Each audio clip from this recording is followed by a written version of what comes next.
Welcome back. Now, in order to keep your business and home finances organized with Quicken, you'll need to note what Quicken does and how long it will do it for you.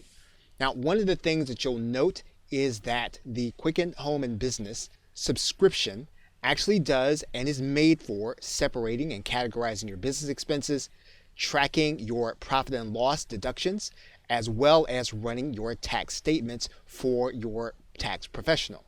Now, what's important to note is Quicken's discontinuation policy in terms of how long they'll be supporting some previous versions of Quicken. And you'll want to make sure that you take a look at your version of Quicken and that you'll note when Quicken will discontinue support for that edition. Obviously, if you purchase their subscription product, it will always be in force as long as your subscription is paid.